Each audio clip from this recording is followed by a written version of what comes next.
आज मैं bio science के आप लोग के लिए माइक्रोबायोलॉजी कर रहा हूँ और पार्ट ए में एनाटॉमी फिजियोलॉजी है। तो अभी पार्ट बी हम इस सप्ताह में करेंगे और इस पार्ट बी में आप लोग के सामने जो प्रश्न आज लेकर आए हैं, 2 प्रश्न, ऐसे तो कहिए 3 प्रश्न लेकर आए हैं, बट पूछने वाला प्रश्न आपके एग्ज़ाम में 2 हो सकते हैं। एक प्रश्न आपके सामने में है, देख सकते हैं। एक है माइक्रो ऑर्गेनिज्म, एक है आपका बैक्टीरिया के बारे में और एक है आपका वायरस के बारे में। आप लोगों को पता होना चाहिए कि सूक्ष्म जीव कौन कौन से होते हैं जो शरीर में फैलकर संक्रमण कर सकते हैं या फिर बहुत सारे खाद्य पदार्थों में भी मौजूद होते हैं। तो आज हम इसके बारे में चलिए जानते हैं, ठीक है। चलिए देख लीजिए। उसके बाद अब हम लोग को यहाँ पे देखते हैं सूक्ष्म जीव माइक्रो ऑर्गेनिज्म होता क्या है। मेरे डियर, परिभाषा इसका आपसे माइक्रो ऑर्गेनिज्म के बारे में 5 नंबर में पूछेगा, तो यही इसी को लिखिएगा, ठीक है। चलिए देखते हैं। देखिए, सूक्ष्म जीव ऐसे जीव होते हैं जिन्हें नग्न आँखों से देखा नहीं जा सकता है, किसी विशेष उपकरण तथा सूक्ष्मदर्शी से ही देखा जा सकता है। देखिए, सूक्ष्म जीव, सूक्ष्म मतलब सूक्ष्म, जीव मतलब सूक्ष्म जीव, माइक्रो ऑर्गेनिज्म एक ऐसा जीव होता है जिसे आप खुली आंखों से, नग्न आंखों से नहीं देख सकते हैं, ठीक है। इसके लिए कोई विशेष उपकरण की या फिर सूक्ष्मदर्शी की द्वारा ही इसे हम देख पाते हैं, देख सकते हैं। ये जो होता है, ये सूक्ष्म जीव जो होता है, एक जो सूक्ष्म जीव होता है, ये 1 mm से, यानी 1 mm मिलीमीटर से, ठीक है ना, देख लीजिए, 1 mm से छोटा या 1 mm के 1000वें भाग तक के आकार के होते हैं।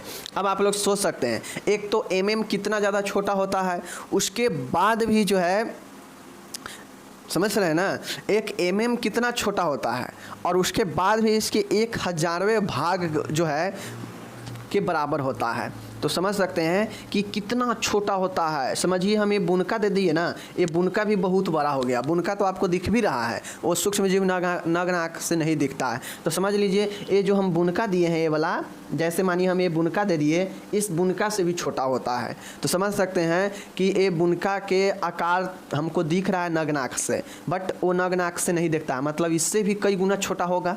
तो समझ सकते हैं, यही जो है आपका माइक्रो ऑर्गेनिज्म होता है, जिसको आप नग्न आँखों से नहीं देख सकते हैं। इसको देखने के लिए कोई विशेष उपकरण या माइक्रोस्कोप से देख सकते हैं।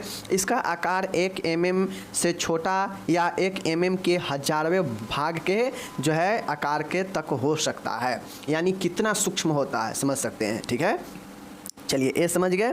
चलिए, मतलब सीधा समझिए कि ये हम बुनका दे दिए, अब इस बुनका के 1000वां भाग, समझ सकते हैं ना, इस बुनका के 1000वां भाग, फिर भी इस बुनका के 1000वां भाग हम बहुत जो है क्या कह दिए, बहुत हम जो है ज़्यादा कह दिए। ये बुनका तो 1 mm इससे ज़्यादा जो है और छोटा, और उसके 1000वां भाग। तो समझ सकते हैं ये कितना ज़्यादा छोटा होता। तो नग्न आँखों से कैसे दिख सकते हैं, ठीक है।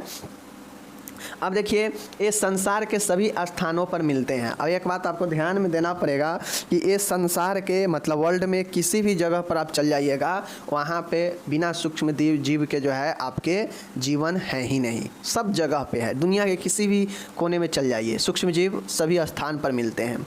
ये पृथ्वी से हजारों फीट तक की ऊंचाई तक वायुमंडल में तथा पृथ्वी के नीचे की मिट्टी में 16 फीट की गहराई में मिल सकते हैं। मेरे डियर, अगर ऊंचाई की बात किया जाए, वायुमंडल में, वातावरण में बात किया जाए, तो कई हजारों फीट ऊंचाई तक ये आपको मिल सकते हैं, ये सूक्ष्म जीव जो वायुमंडल में होंगे, ठीक है। नीचे की बात किया जाएगा, पृथ्वी के नीचे की, तो पृथ्वी के नीचे 16 फीट तक के गहराई तक ये मिल सकता है, ठीक है। किंतु 1 फुट तक की गहराई में अधिक संख्या में पाए जाते हैं। मिलने के लिए तो ये 16 फीट की गहराई तक भी मिल सकता है नीचे, लेकिन 1 फीट नीचे जो है ज़्यादा जो है संख्या में यह मिलेगा, ठीक है ना। पृथ्वी के 1 फीट नीचे ज़्यादा संख्या में मिलेगा। ये पानी में, बर्फ़ में, जंतुओं में तथा मनुष्य के शरीर में, सड़े गले पेड़ पौधे और फलों सब्जियों में और अन्य प्रकार के खाद्य पदार्थों में, दूध तथा मल पदार्थों में पाए जाते हैं। अब ये जो सूक्ष्म जीव होते हैं, दूध में भी होते हैं, मल जो आप त्यागते हैं उसमें भी होते हैं, समझ गए। साथ में ये हरे साग सब्जी होता है, सड़े गले उसमें भी होता है। बर्फ़ में, जंतुओं में, पानी, बर्फ़ में, समझ गए ना, ये सब में जो है मौजूद होता है, ठीक है।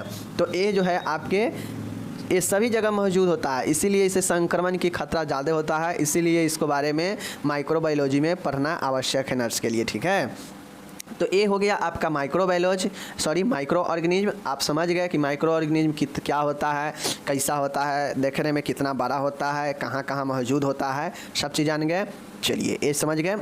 अब आपको माइक्रो ऑर्गेनिज्म जो होता है, सूक्ष्म जीव जो होता है, अलग अलग होते हैं। बैक्टीरिया भी एक बैक्टीरिया भी यानी जीवाणु भी एक सूक्ष्म जीव है, वायरस यानी विषाणु भी एक सूक्ष्म जीव है, फंगस, ठीक है ना, फंगी जो होता है, कवक, वो भी आप इसका वो भी एक जो है सूक्ष्म जीव है।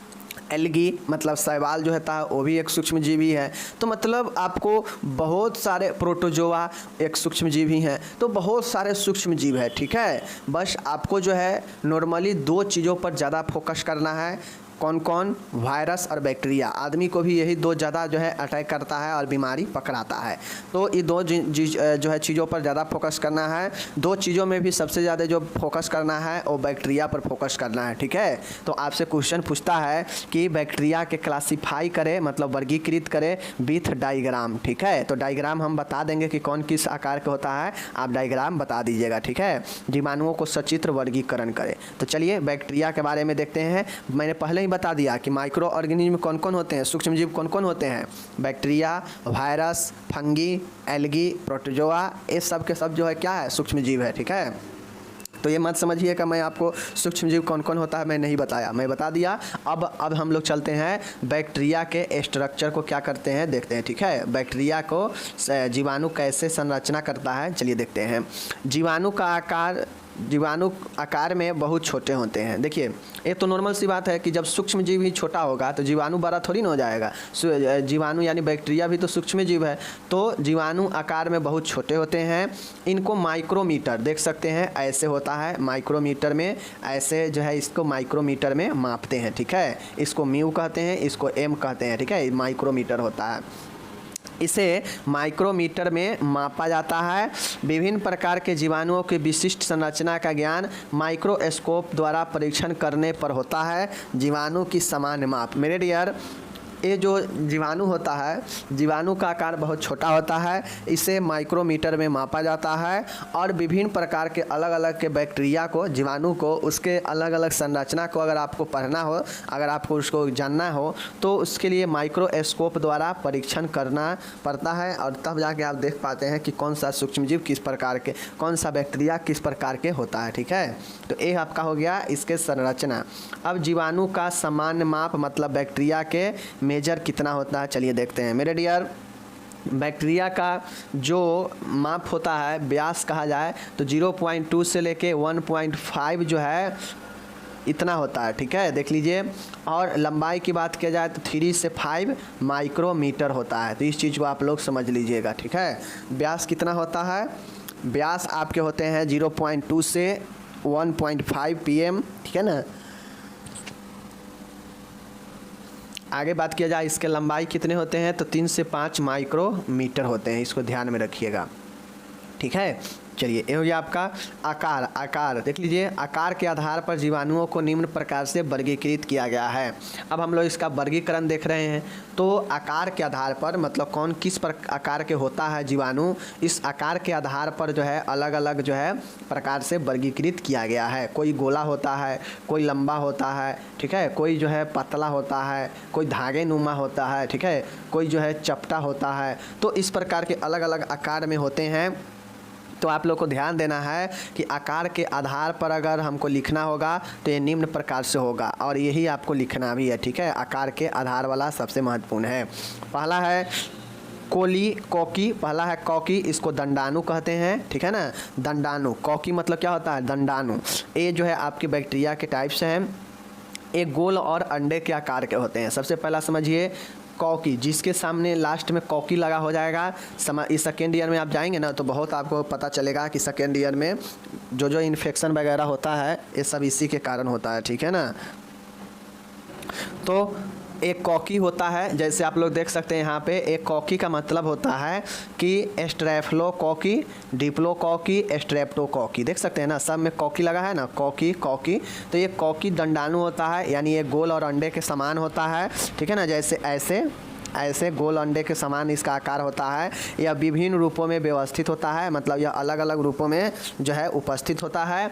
कुछ दंडाणु जो है ग्राम पॉजिटिव होते हैं तो कुछ ग्राम निगेटिव होते हैं। कुछ ऐसे होते हैं जो ग्राम पॉजिटिव होते हैं और कुछ ऐसे होते हैं जो ग्राम निगेटिव होते हैं। अब श्रृंखला के आधार पर पूछेगा ना, स्टेन के आधार पर अगर आपसे पूछेगा तो स्टेन के आधार पर जो बैक्टीरिया होता है वह भी दो प्रकार के होता है। स्टेन के आधार पर होता है, एक होता है ग्राम पॉजिटिव और एक होता है ग्राम negative. Gram positive gram negative जो है यह बैक्टीरिया का प्रकार है जो फैलाव के जो है श्रृंखला के आधार पर होता है कि कैसे जो है श्रृंखला बनाता है। ठीक है, तो ये बात समझ लीजिए कि ये जो आपके जो ये देख रहे हैं कॉकी जो है दो प्रकार के होता है, एक पॉजिटिव होता है और एक निगेटिव होता है। ठीक है, यानी gram positive gram negative. Okay, चलिए दूसरा देखिएगा, एक है बैसिली गोलानु। गोलानु का मतलब होता है बैसिली, मतलब नाम मत समझिएगा कि बैसिली है तो गोलानु है तो गोल होगा। ठीक है ना, ये बैसिली का आकार जो होता है रड और स्टिक के शेप में होता है, छरनुमा होता है। इनमें कुछ प्रकार के गोलानु की लंबाई चौड़ाई बराबर होते हैं। मेरे डियर, अब यहाँ पे आप लोग समझिएगा, ये जो है एक क्वेश्चन इस बार यूपी में पूछा गया था ऑब्जेक्टिव में कि किस जीवाणु का आकार छरनुमा रड के समान होता है। तो आप लोग ध्यान से देखिए, बैसिली का आकार कैसा है, रड और छरनुमा होता है। ठीक है ना, ये अलग अलग जो है प्रकार के होते हैं, लंबाई और चौड़ाई के कुछ बराबर भी होते हैं। तो ये हो गया आपका गोलानु, समझ गए चीज़ को। तो ये हो गया बैसिली रड टाइप के होता है, रड या स्टिक टाइप के। ठीक है ना, इसके कुछ प्रकार में जो होता है बैसिली का लंबाई जो होता है किसी किसी का चौड़ाई और लंबाई बराबर होता है। ठीक है, एग्जाम्पल के तौर पर देखिए कोको बैसिली, स्ट्रेप्टो बैसिली, ठीक है, बैसिलस एंथ्रोक्सी। तो ये याद रखिएगा, बैसिली जो है स्ट्रेप्टो, जिस प्रकार से ऊपर में देखें ना स्ट्रेप्टोकोकी, डिप्लोकोकी, स्टेफाइलोकोकी, उसी प्रकार से यहाँ भी है कॉकी जो है स्ट्रेप्टो, देख सकते हैं स्ट्रेप्टो बैसिली, कोको बैसिली, ठीक है, बैसिलस एंथ्रोक्सी, यह बैसिलस का सब प्रकार है अलग अलग। ठीक है, तीसरा है एक्टिनोमाइट्स। एक्टिनोमाइट्स का मतलब होता है कि यह जीवाणु की कोशिकाओं से, ठीक है ना, फिलामेंट मतलब मूत्र निकलते हैं। यह सामान्यतः मुख मतलब मुंह एवं स्त्री के जननांग में रहते हैं। देखते होइएगा कि कभी कभी फीमेल के जो जीनेटल ऑर्गेन है, जो आपका जननांग है, उसमें इन्फेक्शन हो जाता है, काफ़ी ज़्यादा इचिंग होता है। तो नॉर्मली उसके जो जननांग होते हैं उसमें जो बैक्टीरिया होते हैं वह एक्टिनोमाइट्स टाइप के ही बैक्टीरिया मौजूद होते हैं। ठीक है, तो इन जीवाणुओं की कोशिकाओं से मूत्र निकलते हैं। ठीक है, यह जो है मतलब फिलामेंट निकलते हैं। यह सामान्यतः मुख एवं स्त्री के जननांग में रहते हैं। ये कहाँ कहाँ होता है, एक्टिनोमाइट्स पता हो गया कि यह मुख में मतलब ओरल मुंह में, और स्त्री के जननांग में अगर आपको ये होता है तो यहीं पे मौजूद होता है। ठीक है, अगर यह ज़रूरत से ज़्यादा होता है तो संक्रमण हो जाता है। ठीक है, चौथा है स्ट्रेप्टोकिट्स। ठीक है ना, देख लीजिए एस्प्रोचिट्स। ठीक क्या है, एस्प्रोचिट्स क्या होते हैं देख लीजिए। ये पतले लंबे एवं चक्करदार होते हैं, मतलब ऐसे होते हैं, और पतले और लंबे होते हैं। ये मिट्टी और स्थिर पानी में रहते हैं। ये 3 प्रकार के होते हैं, ट्रेपोनोमा पैलिडम जो जिसके होने से जो है जिसके स्पोर शरीर में प्रवेश करता है तो टिटनस होता है, पता होना चाहिए। ठीक है ना, ट्रेपोनोमा पैलिडम के कारण सिफिलिस होता है, आप लोगों को पता होना चाहिए। उसके बाद है बोरेलिया रिकरेंटिस, ठीक है ना, बोरेलिया रिकरेंटिस और लेप्टोस्पाइरा। ये आपके तीनों किसका प्रकार है, एस्प्रोचेट्स के प्रकार है। यह पतले लंबे और चक्करदार होता है। यह कहाँ कहाँ होते हैं, मिट्टी में होते हैं और स्थिर पानी में रहते हैं। ठीक है, कौन, एस्प्रोचेट्स। ये 3 प्रकार, ट्रेपोनोमा पैलिडम, ठीक है ना, बेरिलिया, ठीक है ना, उसके बाद देखिएगा बोरेलिया रिकेंटिस और लेप्टोस्पाइरा, यह एस्प्रोचेट्स का क्या है, प्रकार है जीवाणु का। ठीक है, एंड लास्ट में है यहाँ पे 5वां जो प्रकार है वो है आपका माइकोप्लाज्मा। माइकोप्लाज्मा एक कोशिका भित्ति रहित सेल वाल डिफिशिएंट, मतलब इसमें सेल वाल्व नहीं होता है, इसलिए इनकी संरचना स्थिर नहीं होती है, स्टेबल नहीं होती है। माइकोप्लाज्मा जो होता है इसमें सेल वाल्व नहीं होने के कारण, कोशिका भित्ति नहीं होने के कारण इसके जो संरचना होता है वह स्टेबल नहीं होता है, स्थिर नहीं रहता है। ठीक है, और ये जो है आपका माइकोप्लाज्मा होता है। तो चीज़ों को आप लोग समझ गए होंगे, उम्मीद है। ठीक है, हम लोग कौन कौन देखे हैं, एक देखे हैं बैसिली, एक देखें कॉकी बैसिली, ठीक है ना, स्ट्रेप्टोमाइट्स, ठीक है ना।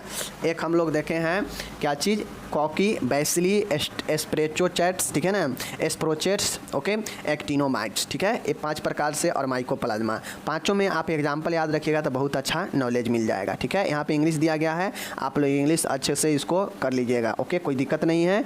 चलिए अब हम लोग चलते हैं आगे वायरस वाला में, वायरस के बारे में भी जान लेते हैं। क्योंकि विस्तृत रूप से जो आपके शरीर में बीमारी जो पैदा करता है ना, ज़्यादातर जो है आपके यही 2 प्रकार के विषाणु और बैक्टीरिया का ही ज़्यादातर चर्चा होता है। बाकी तो फंगस हो गया, एलगी हो गया, ये सब इधर उधर का बातें हैं, ठीक है। चलिए मेरे डियर, विषाणु क्या है इसका वर्गीकरण को बताना है। चलिए वायरस के बारे में देखते हैं, देख लीजिए। विषाणु, विषाणु एक लैटिन शब्द है जिसका अर्थ है पॉइजन। मेरे डियर देख लीजिए, विषाणु, वायरस एक लैटिन शब्द है जिसका अर्थ विष यानी पॉइजन होता है, ठीक है। विषाणु सबसे छोटे साधारण प्रकाश सूक्ष्मदर्शी से दिखाई न देने वाले, ठीक है ना, न देने वाले बल्कि इलेक्ट्रॉन सूक्ष्मदर्शी अथवा अल्ट्रा माइक्रोस्कोप से दिखाई देने वाले संक्रामक जीवाणु होते हैं। अब आप ये चाहते हैं कि नॉर्मल हम सूक्ष्मदर्शी से अगर हम वायरस को देख लेंगे तो नहीं दिखाई देता है, नॉर्मल वाला से नहीं दिखाई देता है। इसके लिए अल्ट्रा माइक्रोस्कोप या इलेक्ट्रॉन सूक्ष्मदर्शी जो काफ़ी जो है छोटे से छोटे एकदम माइक्रो से माइक्रो जीव को जो है देख सकता है, और जो अच्छे क्वालिटी के माइक्रोस्कोप होते हैं उससे जो है आप इससे देख सकते हैं वायरस को। यह इतना न ज़्यादा छोट होता है जो आप इसे साधारण प्रकार के जो है सूक्ष्मदर्शी से दिखाई नहीं देता है, ठीक है। इसके लिए इलेक्ट्रॉन सूक्ष्मदर्शी अथवा अल्ट्रा माइक्रोस्कोप से आप जो है इसे देख सकते हैं, और यह एक संक्रामक जीवाणु होता है, ठीक है, कोई दिक्कत नहीं। ये 20 से 30 nm 300 nm, nm मतलब होता है नैनोमीटर, 1 नैनोमीटर 1 माइक्रोमीटर 1000वां भाग होता है, ठीक है। 1 नैनोमीटर जो होता है 1 माइक्रोमीटर का 1000वां भाग होता है, यानी ऊपर में जो आप लोग एक जो है एक mm जो देखे हैं ना, वो यही था माइक्रोमीटर। अब इस माइक्रोमीटर के 1000वां भाग जो होता है ना, वह 1 नैनोमीटर होता है, ठीक है। तो इसका आकार जो है समझ लीजिए कि 20 समझ सकते हैं ना कि 20 से लेके 300 नैनोमीटर जो है होता है, ठीक है। अब 1 माइक्रोमीटर जो है कितना होता है, 1000वां भाग। 1 नैनोमीटर जो होता है 1 माइक्रोमीटर का 1000वां भाग होता है। इस चीज़ को आप लोग समझ लीजिए, ठीक है। मतलब नैनोमीटर और ज़्यादा छोटा हो जाता है, माइक्रो से भी छोटा नैनो हो जाता है, ठीक है। चलिए भाग होता है 20 से 300 nm परिमाण या व्यास के होते हैं, ठीक है। चलिए ये पूर्ण रूप से परजीवियों में परपोषी जैसे मानव जीवित कोशिकाओं में वास करते हैं, और वहाँ पे इनकी संख्या में वृद्धि होते हैं। देखिए ये वायरस जो होता है ज़्यादातर किसी दूसरे परपोषी जीवों पर ही जो है क्या होता है, आश्रित होता है। एक रूप से देखा जाता है कि यह मृत टाइप का होता है, वायरस जो होगा ना वह मृत टाइप का होता है, ठीक है। ये जो है किसी व्यक्ति के शरीर में रहता है तो वहाँ पे जहाँ भी जाएगा वहाँ पे जाने के बाद यह क्या होता है, अपने वृद्धि करने लगता है अपने संख्या में, ठीक है। इस शरीर में जो है जीवित कोशिकाओं में ही आपके वास करते हैं, इस चीज़ को समझिएगा। तो ये चीज़ को मैंने आपको बता दिया वायरस के बारे में, आप ये चीज़ को समझिए। मेनली आपको क्या समझना है, मेनली आपको ये आकार के बारे में जानना है कि वायरस का आकार कैसा होता है, और ये सब के बारे में जान लीजिए, ठीक है। वायरस जो होता है ये आपको कभी भी जो है मीठी वीटी में होता नहीं है। वायरस जो है ज़्यादातर जो है आपके शरीर में वास करता है, या तो फिर जो है आपके समझ सकते हैं ना, या फिर आपके जो है एक दूसरे से व्यक्ति में क्या होता है, फैलता है, क्योंकि दूसरे व्यक्ति में मौजूद होता है और उससे इसमें आ जाता है आराम से। क्लासिफिकेशन ऑफ वायरस, मेरे डियर वायरस के क्लासिफिकेशन, चलिए हम लोग यहाँ पे देखते हैं। विषाणु को निम्न भागों में वर्गीकृत किया गया, वायरसेज को निम्न भागों में वर्गीकृत किया गया। पहला बेस ऑफ साइज, साइज आकार के आधार पर, ठीक है। पहला किस आधार पर है, आकार के आधार पर है। आकार के आधार पर मतलब होता है हेलिकल वायरस, जिसको हम लोग कुंडली, बलदार या सर्पिलाकार विषाणु कहते हैं, ठीक है। एक होता है नग्न या आवरण युक्त इन्वेलोप, ठीक है ना, नग्न या आवरण युक्त इन्वेलोप होता है, एक हेलिकल होता है। और एक होता है आइकोसेंट्रल वायरस होता है, विषफलकीय विषाणु होता है, ठीक है। और एक कम्प्लेक्स वायरस जीवाणु जो है जटिल विषाणु होता है। तो नॉर्मली आकार के आधार पर अगर लिखना होगा तो helical virus, envelope virus, icosahedral virus, complex virus. तो ये चारों को आप लोग याद रखिएगा, हेलिकल, इन्वेलोप, आइकोसेंड्रियल, कम्प्लेक्स, चारों जो है आकार के आधार पर है, ठीक है। हेलिकल मतलब कुंडलीदार, इन्वेलोप नग्न या आवरण युक्त, आइकोसेंड्रियल मतलब विषफलकीय, और कम्प्लेक्स मतलब जटिल, ठीक है। तो ये चारों याद रखिएगा, ओके। चलिए अब दूसरा है जेनेटिक मटेरियल के आधार पर, on the basis of genetic material. अब जेनेटिक मटेरियल मतलब किस जीवाणु में किस प्रकार, किस विषाणु में किस प्रकार के जो है मटेरियल है, इस चीज़ को देख लीजिए मेरे डियर। जेनेटियल आधार पर अगर आपसे पूछे तो पहला होगा डीएनए और दूसरा होता है आरएनए। यही दो प्रकार के जेनेटिक्स जो है शरीर में मौजूद होता है, कोशिका में भी, ठीक है ना। तो ये डीएनए और ये आरएनए। पहला हम लोग देखते हैं डीऑक्सी न्यूक्लिक एसिड वाले वायरस में, डीएनए वाले वायरस के प्रकार में, ठीक है। डीएनए जो होता है ये होता है pox virus, herpes virus, adeno virus, पैरो वायरस और पपोवा वायरस। ये जो वायरस होता है इस समय डीएनए पाया जाता है। डीएनए के आधार पर जेनेटियल में डीएनए और आरएनए, तो डीएनए के आधार पर pox virus, herpes virus, adeno virus, पैरो वायरस, पपोवा वायरस, ये जो है आप याद रखिएगा। ये सबको आपको पढ़ना पड़ेगा, 2-3 बार रटना पड़ेगा, तब जाके दिमाग में आएगा कि कौन जो है डीएनए पर आधारित है और कौन आरएनए पर आधारित है, ठीक है। डीएनए पर पूछेगा पॉक्स, हर्पीज, एपोवा, ठीक है ना। पॉक्स, हर्पीज, एडेनो, पैरो, ठीक है, पैरो और पपोवा, ये वायरस है आपको डीएनए पर। अब आप बात आ गई आरएनए पर आधारित कौन कौन से होगा, तो मेरे डियर आरएनए पर होता है retro RNA, R for retro virus, P for picorna virus, ठीक है, आर फॉर रैबिडो वायरस, ठीक है ना, सी फॉर कोरोना वायरस एक प्रकार के आरएनए वायरस है। उसके बाद रियो वायरस है, ठीक है ना, रियो वायरस, पैरामाइक्सिको वायरस है, और उसके बाद यहाँ पे देखिएगा ऑर्थोनिक्सो वायरस है, और बुनिया वायरस है, टैगो वायरस है। ये बहुत सारे वायरस है आरएनए प्रकार के।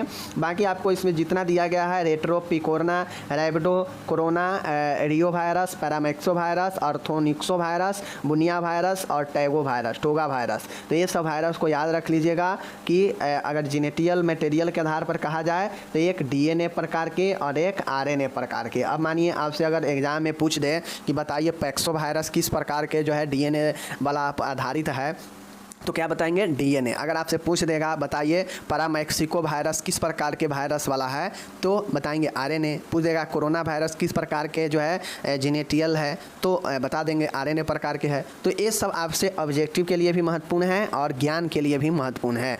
तो मैंने साइज के आधार पर 4 प्रकार से बता दिया और जेनेटियल आधार पर 2 प्रकार से बता दिया, और सब में अलग अलग है। इसको एक बार खुद से पढ़िएगा तो आपको समझ में आ जाएगा, ठीक है। चलिए ये सब एक बार अपना से सोचने की चीज़ें होता है, ये सब रटने रटाने से कुछ नहीं होता है। इसका इंग्लिश इसी में जुड़ा हुआ है, देख सकते हैं, इसका इंग्लिश यहीं पे सब दिया गया है, तो हिंदी इंग्लिश साथे में है, टेंशन लेने की ज़रूरत नहीं है, ठीक है। बाकी अगर कोई प्रॉब्लम हुआ हो तो आप लोग जो है कमेंट कर सकते हैं, ठीक है। यहाँ पे मैंने जो आपको 1 mm का मतलब और 1 nm का मतलब जो होता है, एक माइक्रोमीटर होता है और ये नैनोमीटर होता है। मिलीमीटर मत पढ़िएगा, ठीक है। शायद हम ऊपर में मिलीमीटर आपको बता दिए थे, ठीक है, जो कि मिलीमीटर नहीं होगा, मिलीमीटर तो बहुत बड़ा हो जाता है। ये माइक्रोमीटर होता है, ठीक है, और ये नैनोमीटर होता है। नैनोमीटर माइक्रो से भी छोटा होता है, समझ गए। और विषाणु नैनोमीटर में ही होता है। 1 नैनोमीटर समझ सकते हैं ना कि 1 माइक्रोमीटर के 1000वें भाग के बराबर होता है। ये चीज़ को समझ गए, तो यानी आप लोग ये चीज़ को समझ गए। चलिए मिलेंगे अगले वीडियो में। आप अपना ख्याल रखिएगा और पढ़ाई